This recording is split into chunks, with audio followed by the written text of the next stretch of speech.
Hello সবাইকে, আমার নতুন আর একটা ভিডিওতে তোমাদের সবাইকে জানাই ওয়েলকাম।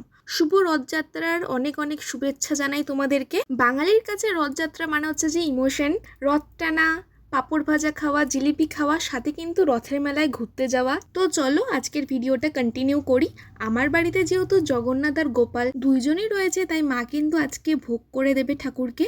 দুপুর দুপুর তো মা রান্না করতে বসেই গিয়েছিল, কারণ সন্ধেবেলা ঠাকুরকে ভোগ দেওয়া হবে।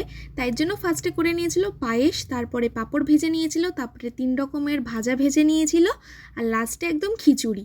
ঠাকুরকে সুন্দর করে সাজিয়ে ভোগ নিবেদন করে দিয়েছিলাম। আর এখানে তো জগন্নাথের পছন্দের কাঁঠাল, সাথে খাজাও ছিল।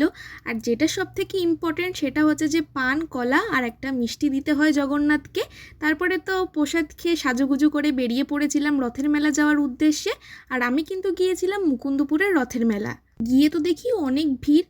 ফার্স্টেই আমরা জগন্নাথ দেবের দর্শন করে নিই, সাথে রথও দেখি। আর এখানে কিন্তু ভোগ প্রসাদ বিতরণ করা হচ্ছিল, ওর জন্যই এত লাইন ছিল এখানে।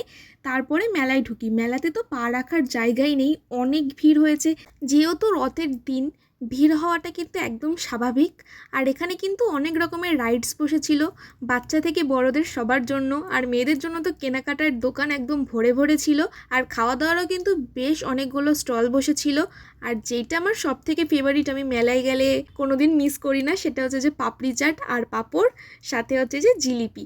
আমার এই ছোটো ছোটো ভিডিওগুলো ভালো লেগে থাকলে অবশ্যই লাইক, কমেন্ট আর শেয়ার করে দিয়ে পাশে থাকবে। সাবস্ক্রাইব করতে কিন্তু ভুলবে না। তো আজকের জন্য এতটুকুই, দেখা হচ্ছে নেক্সট ভিডিওতে। ভিডিওটা ভালো লাগলে অবশ্যই একটা লাইক, কমেন্ট করে দিও। টাটা, তাহলে দেখা হচ্ছে নেক্সট ভিডিওতে।